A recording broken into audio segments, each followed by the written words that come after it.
Welcome back to Upside Down Influencer, where we talk about the things we see on social media and how we as Christ followers can do them differently. I'm your host, Jessica Johnson. Today's episode is part 2 of my episode with John Berger, where we talk about our personal social media rules. But before we jump in, a quick message. Whoa, so your small business has been really ramping up lately. How are you staying on top of the financials and stuff? Thank you. My accountant does that for me. Oh, nice. So you don't have to worry about where your money goes because they'd probably let you know or something, right? You know, I haven't really heard from them since April. Well, at least you can relax knowing that everything's taken care of. Honestly, I haven't got a clue if any of it's being taken care of. Just kind of hoping. But it's probably pretty cheap, huh? About that. Okay, I think you probably need to talk to my friend Evan at Taxonville. He specializes in small business and he really cares about his clients. Just go to taxonville.com to check them out. And here's part 2 of my conversation with John Berger. All right, part 2.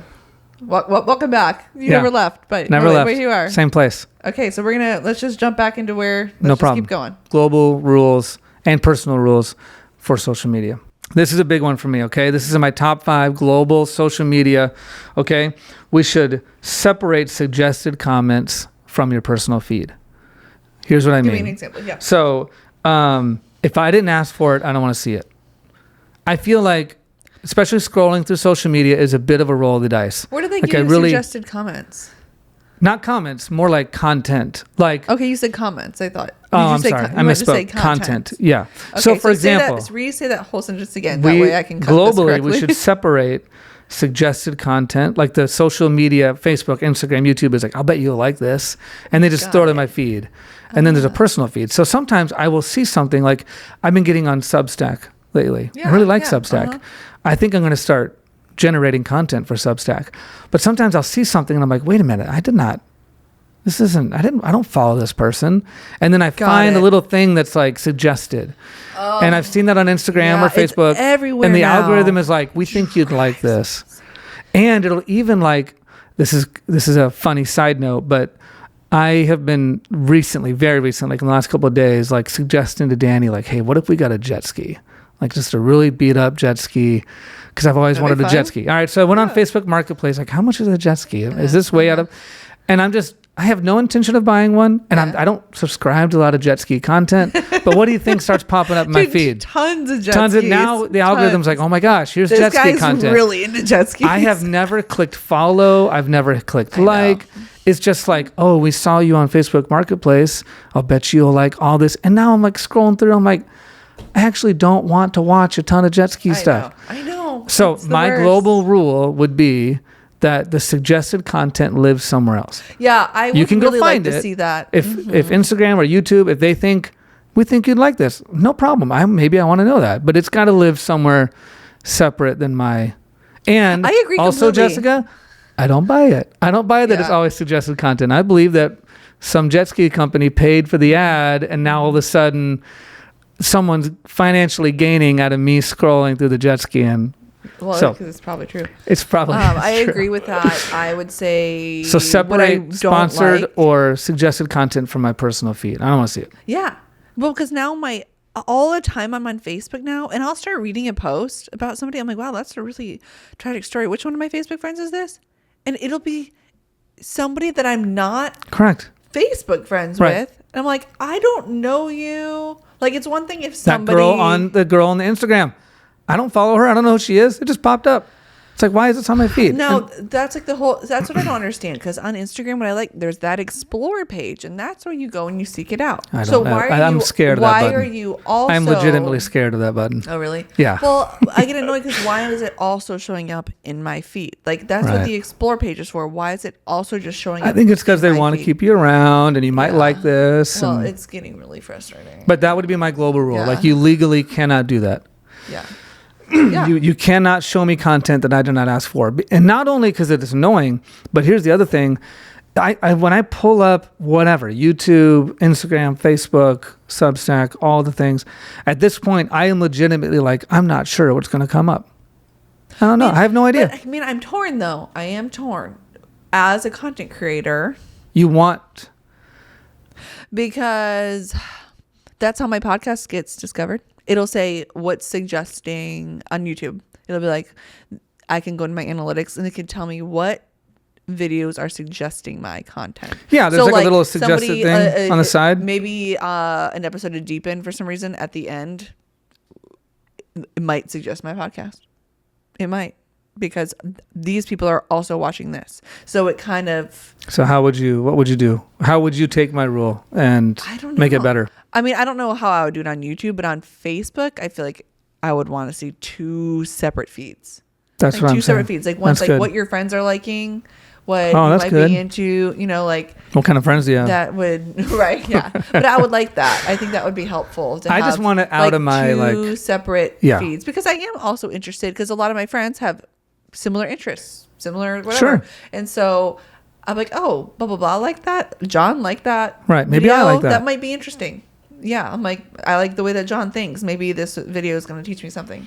I know. Sometimes I'm like, where did this come from? Yeah. It's when it's like so random, I don't like it. So I think almost 2 separate feeds. Like, so right now, if you go on Instagram, there's, you can go on Reels, and then you can also click over to what your friends are liking, which is why it actually the like does. button is so important. Yeah, that's why it like. Don't get rid I don't of know it. about the public one. I don't know about I don't know if maybe they could still do away with that and still show you what you're actually liking somehow. But they do have 2 separate feeds for that, and so maybe that's the way to do it. Maybe that's the way to do it, because on YouTube there is like if you subscribe to these channels, subscriptions, you can go look at all those. Mm-hmm. I go there because I'm honestly afraid of like what they might think I like. Yeah. And sometimes I'm like, I don't know why you think I like that. I don't like that. So anyway, that was one of my global rules. Okay. All right, you want one more? Sure, let's do one more. I think I'm on 4. Okay. This is a big one for me. You have to source your material. I think that should somehow, again, I'm not in charge of regulating this. I just create the rules. I don't enforce the rules. So but my global, so if there's a post that presents factual claims, it should include links or sources to those credible sources that support whatever it is you're talking about. So, for example, in a professional or academic setting, this is a have to. You have to do this. If you're going to write a journal article or a book, and you're going to say, Martin Luther was born on this date, or you're going to quote Martin Luther. He said this. You have to quote that. You have to source that.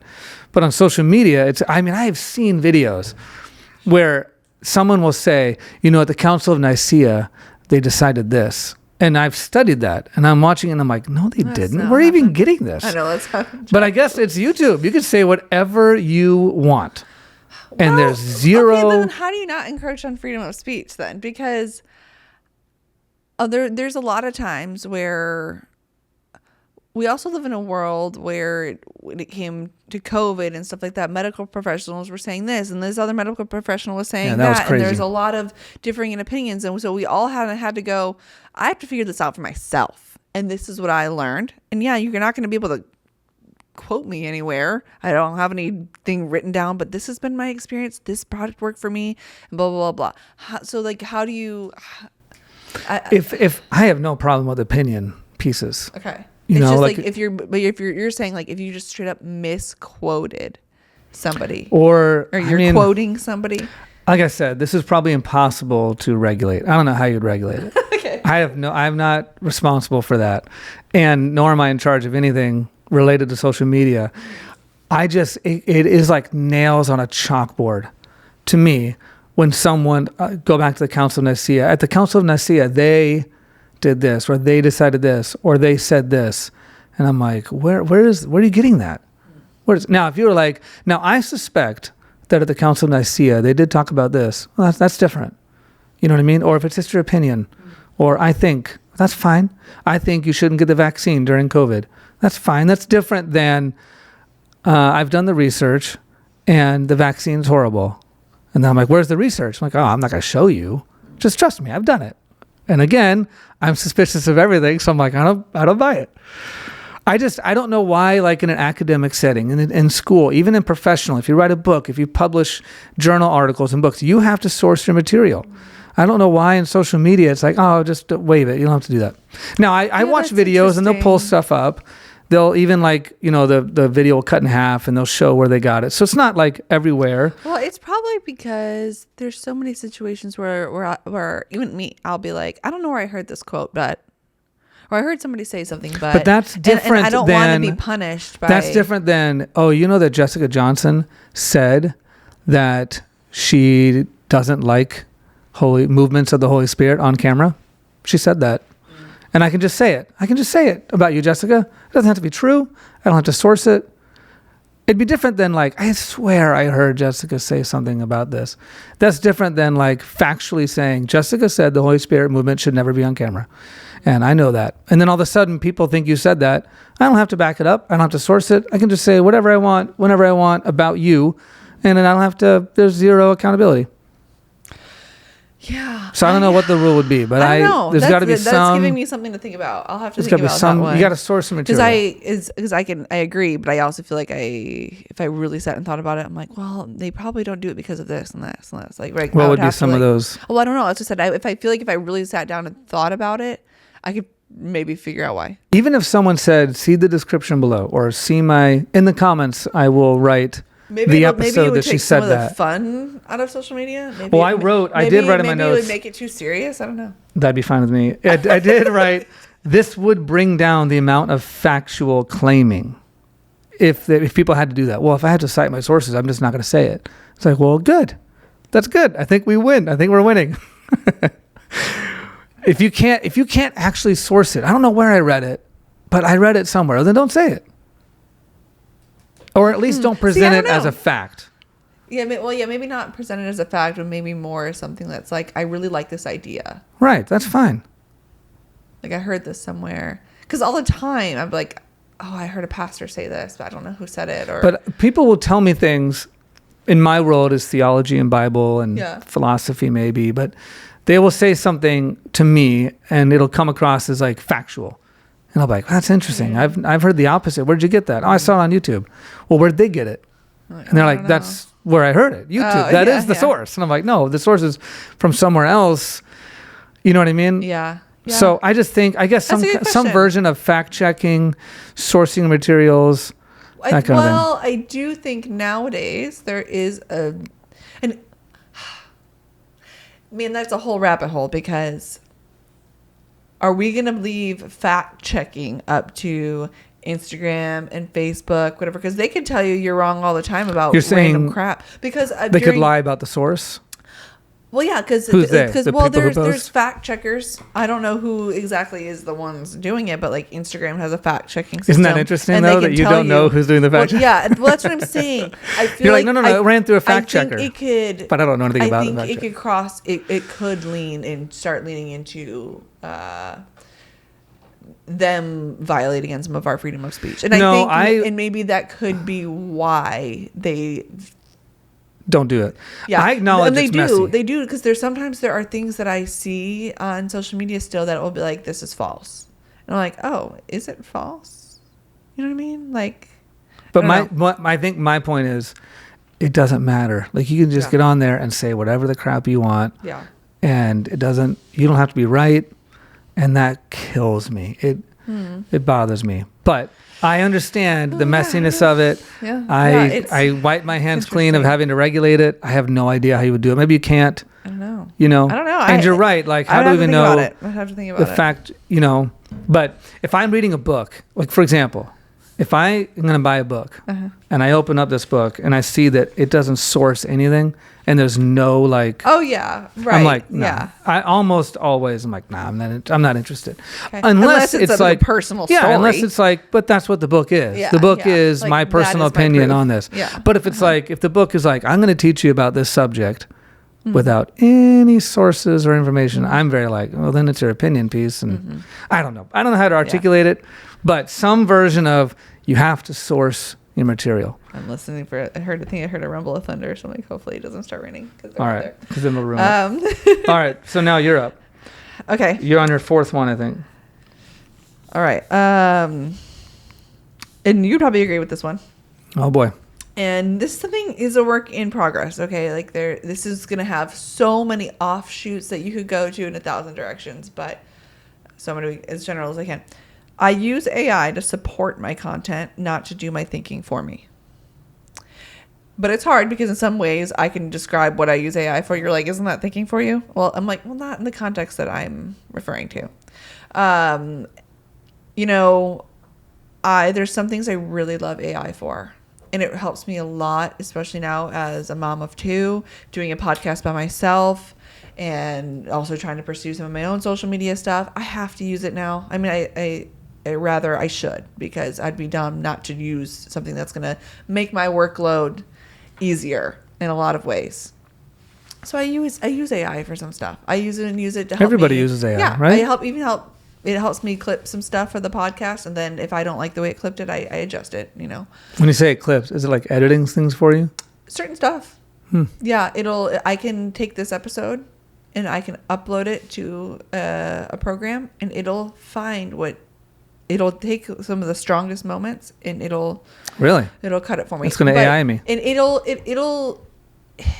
I'll say it does it like 90% as to what I would want to do. I'm like, I wish they would have included this part. And so I try to go back and find it and get the other part back in there. But it does take away some of that, like, because it takes a long time to sit and cut. You know? For sure. Hours. So like that's just a workload thing that helps me. But when I say do my thinking for me, and I've come a long way on this. When I'm writing a caption for my posts, I don't want it to come from ChatGPT. I don't.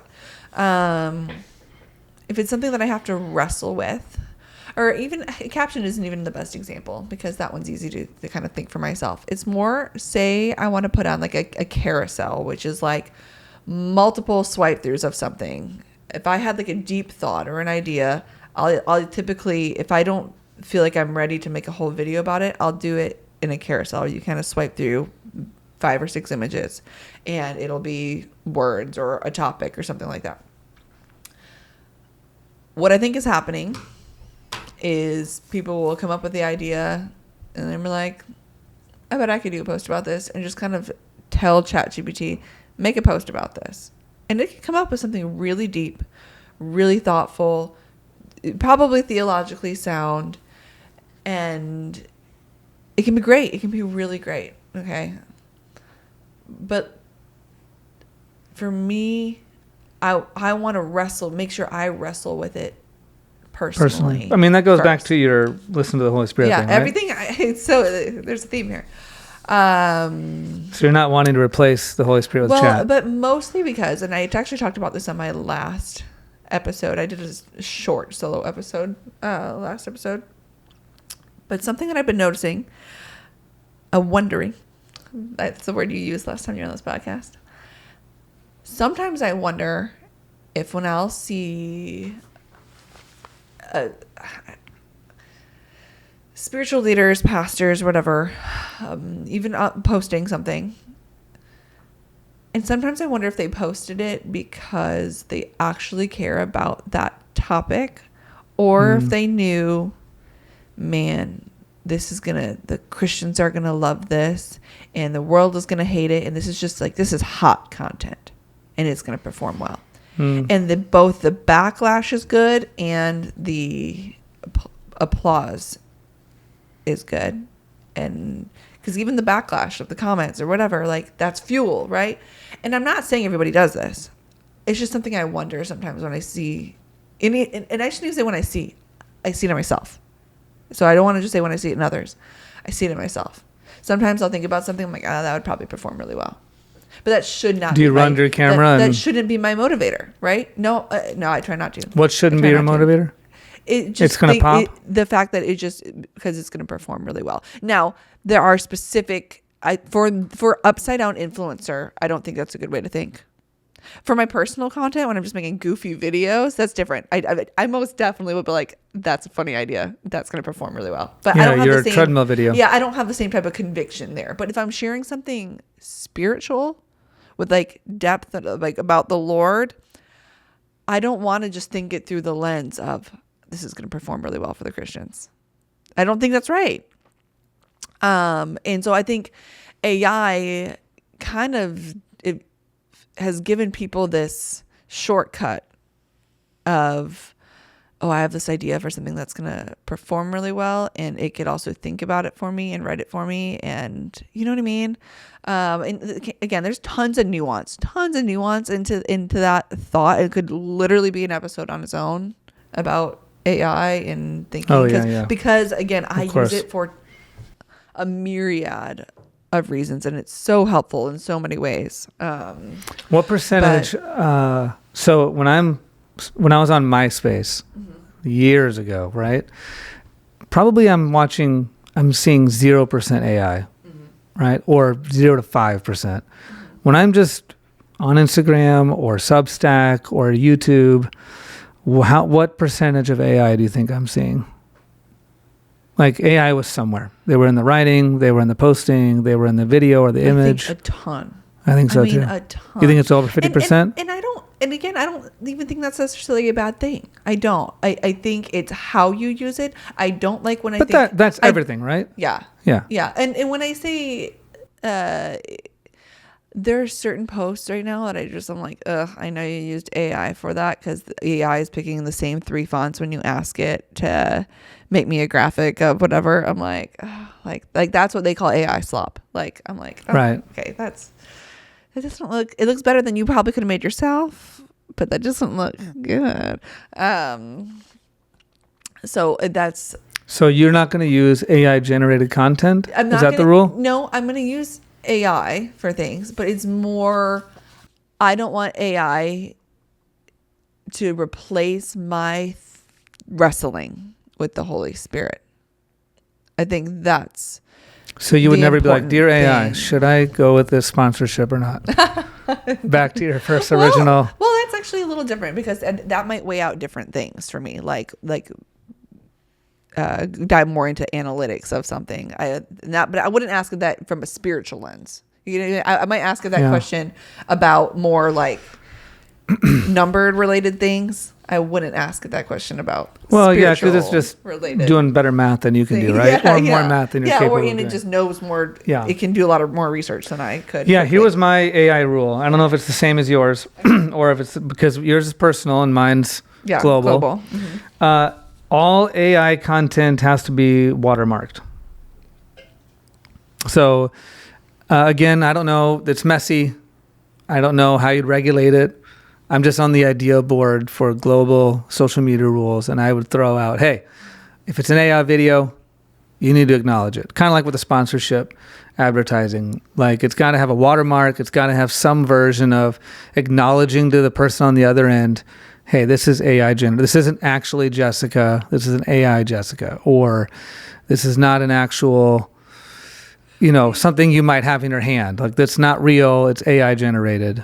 I guess I would want to know, because I agree, because there's times where I'm like, was that video even real? Like, that building that I just saw fall down, is that earthquake footage real? That just, like, you just don't know. But I don't know if it's necessary on certain things. Like, if somebody's using AI to make a graphic for an event that they have coming up, that's what would get messy. Right. I just used AI instead of Photoshop.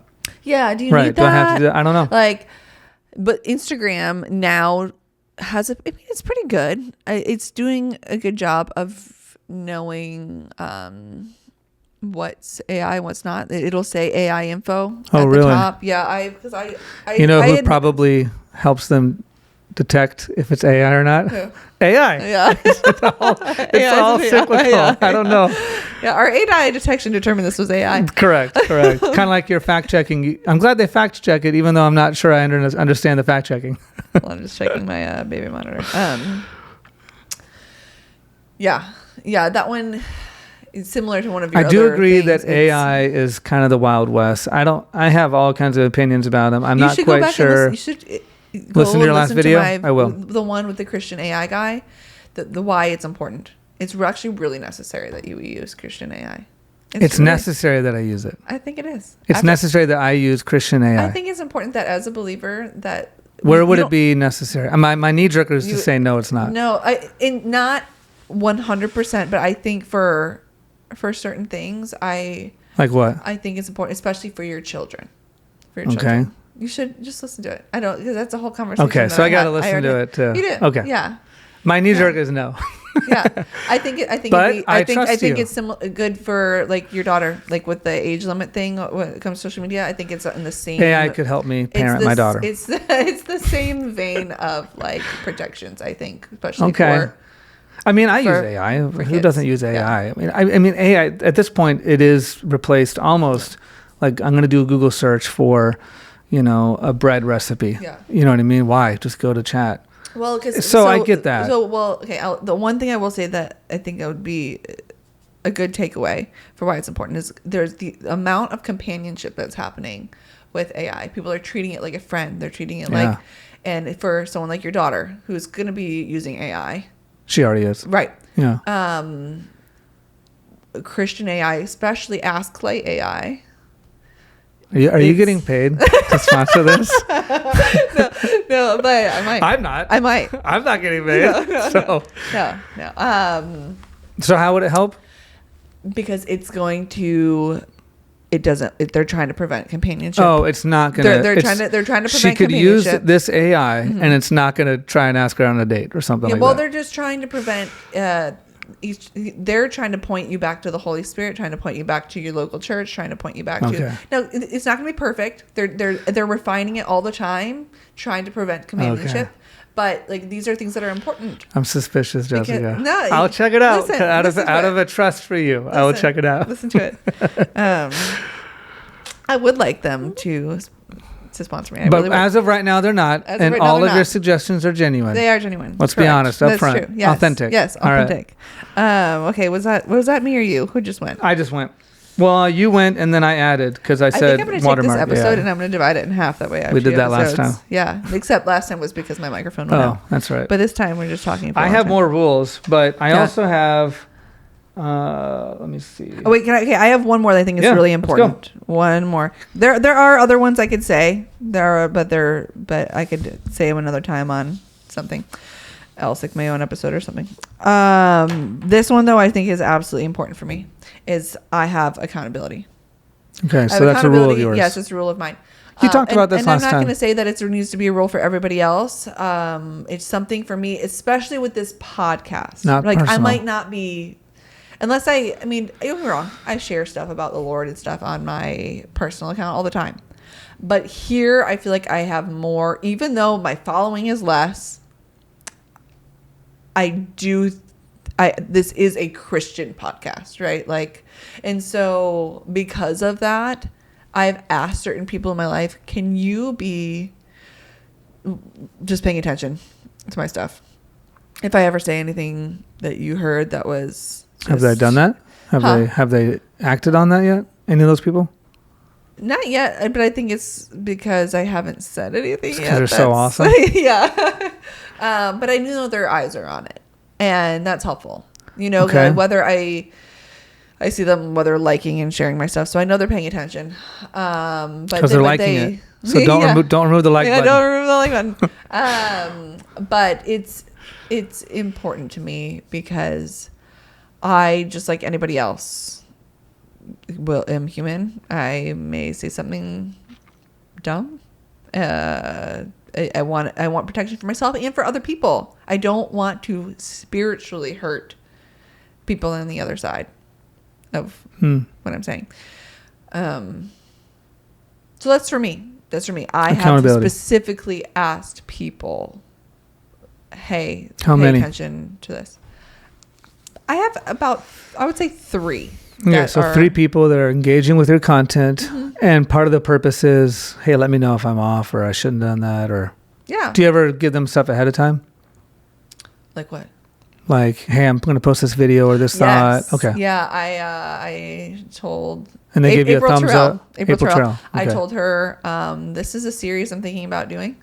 I want to kind of go through like the Proverbs and do like social media in the Proverbs, and like how we can apply these Proverbs. I think it'd be cool. The wisdom of Proverbs applied to social media. Yeah, kind of thing. yeah. Okay. What'd she say? That's stepping more into like teaching a little bit, and so that's like and I haven't even started on it yet. Make sure to source. Like, yeah, if you do anything. Yeah, source the Bible. Right. Yeah. Because everything else is coming from my thoughts.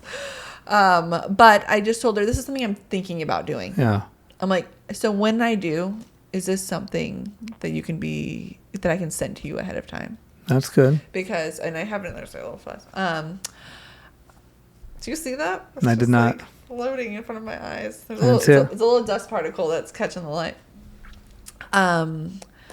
But that's important to me. And I haven't even started. I mean, it's just literally just an idea and something I would love to pursue in the future. Because with this, I don't want it to just be a podcast. I want to have a resource center. I want to have things people can print off. I want to have, like, it's a whole, in my brain, there's so many things I would love to see this turn into. So people can have resources for their kids, for their teenagers, for themselves, adults. Like, there's so many things I want to do. But the first step is to kind of do little things like that. Accountability. Like, yeah. I mean, that's like a rule in life that you seem to be pouring over into your social media, not something that's just like, no one would say you don't need accountability unless it's social media. True, right. That's like, I mean, that's why we join disciple groups. And correct. You should have accountability no matter what. No matter what. So you're saying you don't limit it, like you invite it even into your social media world. Yeah, I guess I should have worded it that way. No, I'm not saying you should. I'm just trying to overthink it, or like I wonder if more people should do that. Yeah, I mean, yeah, that's what I said. Like, I don't want to say like. I wonder if that girl did the Holy Spirit video. I wonder if she sent it to her friends. I doubt it. No, but that poor girl, wherever she is, I'm sure it was genuine. Yeah, I mean, and some people also, to be fair, to going back to that. People are convicted at different rates, and they don't even realize why that's weird. Like, people don't know. And I also try to give them some grace to go, you didn't know, like, and you might not have felt weird about that. And maybe later you're going to look back at your 23-year-old self who posted that and be like, what was I doing? Well, and I acknowledge that it is awkward for me to turn a camera onto myself. Like, baby's moving. Oh no! Yeah, Jeremiah. I'll bring him out to Jack in a sec. It is awkward for me to turn the camera on myself. I did not grow up with that being a thing. Right. It's unnatural to me to record all my moments. Like, I don't, like, one of my rules was I don't do a lot of personal information sharing. And I don't turn the camera. I don't do a lot of social media content, but like taking a selfie or a video of myself. So I acknowledge that it is not normal for me to do a lot of like, let me take a picture of myself and upload it, or a video. And it's probably going to be a lot more normal for my kids. Yeah. Because it's not even something they thought about. It's just something they did and something they do. My daughter she'll grab my phone and take selfies of herself. Yeah. Like, I have a lot of pictures on my phone of her taking selfies of herself. So I acknowledge that. Hold on, let me see if he's crying. Little Jeremiah. I'm going to deliver him to Jack outside. Oh, you're fine. And we don't have to go. I know that we go long. I do want to have some of those questions, but maybe next time. I can always come back. Should we? And a lot of them you covered, like, what are your personal rules you live by? Yep. That was your whole list. Mm-hmm. Which rules are uniquely attached to your faith? You did that with the Holy Spirit and all of them. What lessons will we learn in social media? Like, hey, in 15 years from now, especially as Christians, what do you think we'll look back and be like, ooh, that was not good? What regrets might we have? What should religious organizations do or not do? Yeah, I feel like that could be saved for a different time. Yeah. But I feel like it's funny. I've actually answered those in some way, shape, or form throughout the creation of this podcast and had these chats. That'd be cool. I tend to ask other people, those kind of questions. It'd be kind of cool. Maybe an idea for you would be like a clip show almost. Like, you either have someone ask you on the camera, or you put up the questions. Turn your face. There you go. Yeah. And you roll a clip of you. I said this previously. Oh, yeah. Well, but I think what's challenging, my opinions change. I hate the word opinion, because it's like opinion mixed with convictions. Right. The longer that I do it and I see things from different angles and I go, that'd be a good question. What convictions have? Yeah, I kind of want to do a whole episode of like things I've changed my mind on. Oh, that's a good one. But John, this was so much fun. I always enjoy just thinking with you. And One of the few things I'm good at, maybe, is thinking. You are very. I don't have good any at thinking. solutions. Yeah. I can't enforce them, but I got ideas. Yeah. So, would love to have you back again. I think maybe the things I've changed my mind on episode would be I think that'd be great. Fun. Thank you so much for listening. To follow along with us and to hear about other things that we're doing, you can find us on Instagram, TikTok, Facebook, and YouTube.